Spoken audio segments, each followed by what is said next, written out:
So this is our student on the right. This is our teacher on the left. So with Stud.IP, we're a little bit ahead. We have the plugin on the marketplace of Stud.IP along with other plugins. And here we have some details on, some details on just general information about PlagScan and how you can add this plugin to your Stud.IP instance.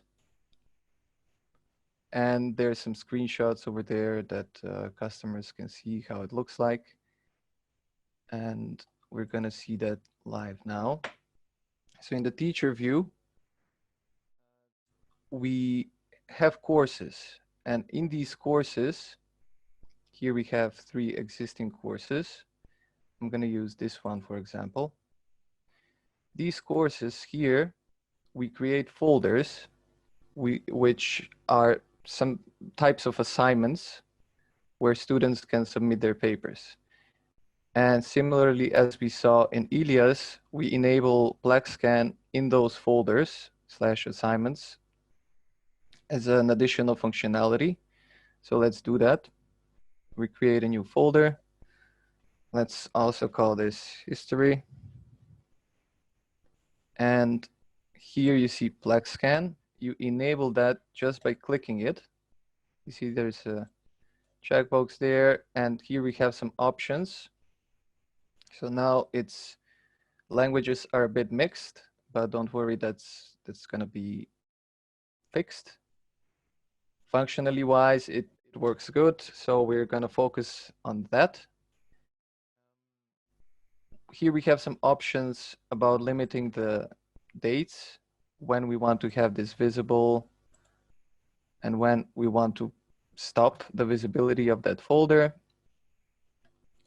and some other dates when the students can, what is the last date students can submit their documents. And here we have similar options that we saw before. Manual checking only. If this is disabled, it means automatic checks will be performed. Then we want to enable students to see the reports or not. And here we have already the option to enable students to replace their documents with new documents or not. So let's keep that checked. We want to do that.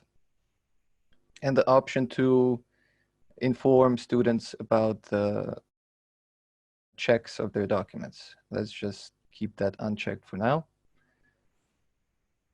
So that is created now.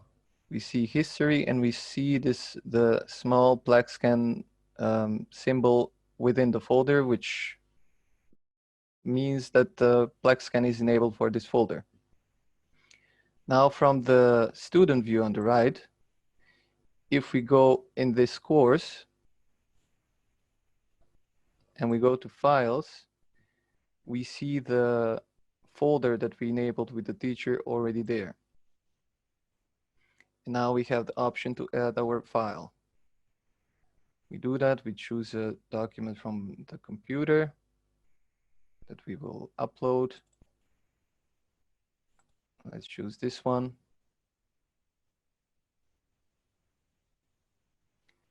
And then we just click on save. So here the student sees that the document is still not checked. Let's refresh the page, go into history. And because we enable manual checks, we have the button here to start the check. So let's do that. We're refreshing the page from the student view and we see a message saying that the document is being checked now. We see the same from both sides. So let's refresh the page. Okay, while that's being checked, we can go back in the folder again. Okay, it's finished. So I refreshed the page from the student view And we see now that the report is there along with the percentage. We can open that. We see how it looks like. We can download it. And that's the student view right there. Because we enabled to override this document with another one, here we have on this option here with these three dots, an action to update file. So we click that. We choose a different file here. We say, yes, update with the new file version.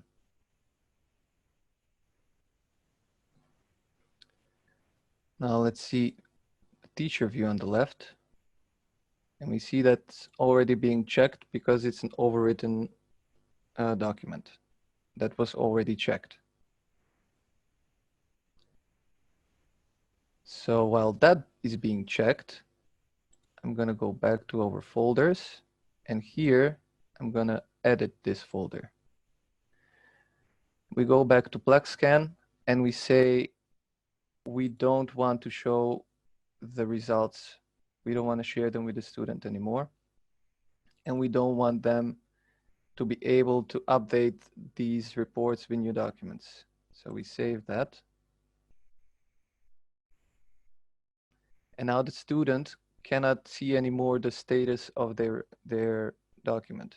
We can only see it with the teacher. So the new report, Switzerland Info 02, is already generated. Well, here, because we disabled it in the student view, we cannot see it anymore. And we also don't have the option to update this document with a different one. So now with the teacher, we can open that report. We can download it.